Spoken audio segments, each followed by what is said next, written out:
Hi friends, good morning. ಇವತ್ತು ನಾನು ದರ್ಬೂಸ್ juice ಮಾಡ್ತಾನೆ. ಶ್ರೀರಾಮನವಮಿ ಅಲ್ವಾ, ಹಾಗಾಗಿ ಜ್ಯೂಸ್ ಮಾಡೋಣ ಅಂತ ರೆಡಿ ಮಾಡ್ಕೊತಾ ಇದ್ದೀನಿ ಫ್ರೆಂಡ್ಸ್. ದೇವರಿಗೆ ಎಲ್ಲರಿಗೂ ಶ್ರೀರಾಮನವಮಿ ಶುಭಾಶಯಗಳು ಫ್ರೆಂಡ್ಸ್. ಎಲ್ಲರ ಮನೆಗೆ ಇವತ್ತು ಮಜ್ಜಿಗೆ ಪಾನಕ ಎಲ್ಲ ರೆಡಿ ಮಾಡ್ತಿರ್ತೀರಲ್ವಾ, ಹಾಗೆ ನಾನು ಕೂಡ ಮಾಡ್ತಾಯಿದ್ದೀನಿ. ನೋಡಿ, ನಾನು ಇದಕ್ಕೆ ಒಂದು ಹಣ್ಣು ತೊಗೊಂಡಿದ್ದೀನಿ, ಒಂದು ಫುಲ್ ಒಂದು ಉಂಡೆ ಬೆಲ್ಲ ತೊಗೊಂಡಿದ್ದೀನಿ. ಬೆಲ್ಲನ ನೆನೆಯಕ್ಕೆ ಹಾಕಿಟ್ಟಿದ್ದೀನಿ ಪಾತ್ರೆ ಒಳಗಡೆ. ನೋಡಿ, ನೆಂದಿದೆ ಚೆನ್ನಾಗಿ. ನೋಡಿ, ಚೆನ್ನಾಗಿ ನೆಂದಿದೆ ಬೆಲ್ಲ. ಮಜ್ಜಿಗೆ ಪಾನಕ ಹೆಸರುಬೇಳೆ ಮಾಡೋಣ ಅಂತ ರೆಡಿ ಮಾಡ್ಕೊಂಡಿದ್ದೀನಿ ಫ್ರೆಂಡ್ಸ್.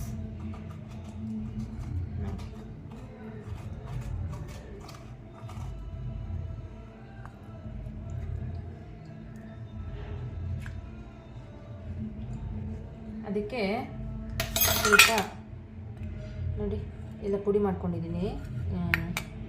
ಸೋಂಪು ಮತ್ತು ಏಲಕ್ಕಿ ಬೀಜ,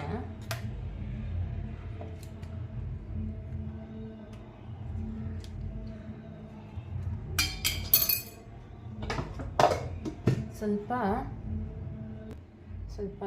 ಮಿಕ್ಸಿ ಒಳಗಡೆ ಇದು ಮಾಡ್ಕೊಂಡಿದ್ದೀನಿ. ಅದನ್ನು ಇದಕ್ಕೆ ಹಾಕ್ಕೊತಾ ಇದ್ದೀನಿ. ಬೆಲ್ಲ ಪಾಕ ಆಗಿರುತ್ತಲ್ಲ, ಅದಕ್ಕೆ ಹಾಕ್ಕೊತಾ ಇದ್ದೀನಿ. ಒಬ್ಬೊಬ್ಬರು ಕೈಯಲ್ಲೇ ಹಿಂಗೆ ಕಲಿಸ್ತಾರೆ, ನಾವು ಬೇಗ ಆಗಲಿ ಅಂತ ಹೇಳ್ಬಿಟ್ಟು ಇದರಲ್ಲಿ ಮಾಡ್ತೀನಿ. ನೋಡಿ,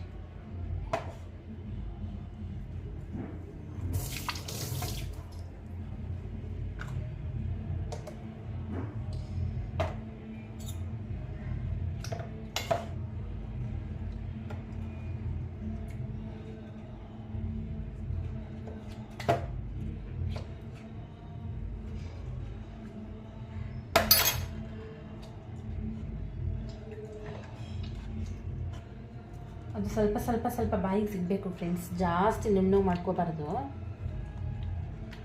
ಜಾಸ್ತಿ ನುಣ್ಣಗೆ ಮಾಡಿದ್ರೆ ಚೆನ್ನಾಗಿರಲ್ಲ. ಸ್ವಲ್ಪ ಅದು ಹಣ್ಣು ನೋಡಿ ಈ ಥರ ಮಾಡ್ಕೋಬೇಕು.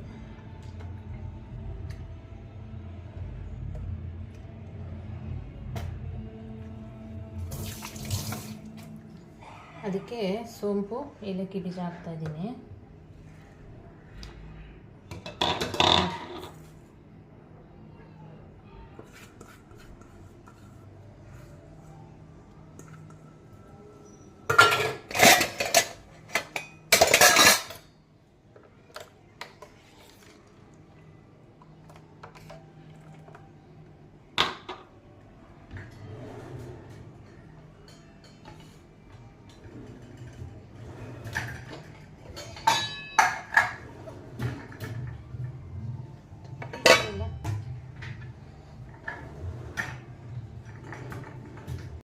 ಇದಾಗಿದೆ ನೋಡಿ ಪಾನಕ.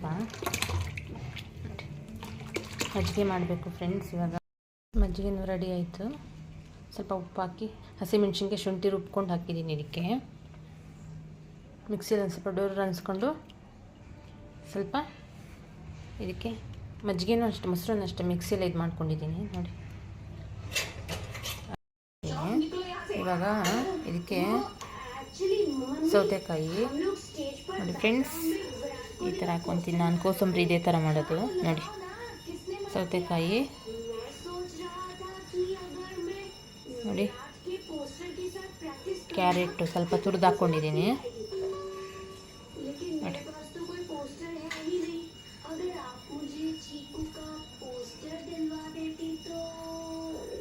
ಅದಕ್ಕೆ ಸ್ವಲ್ಪ ಕಾಯಿ ತುರಿ,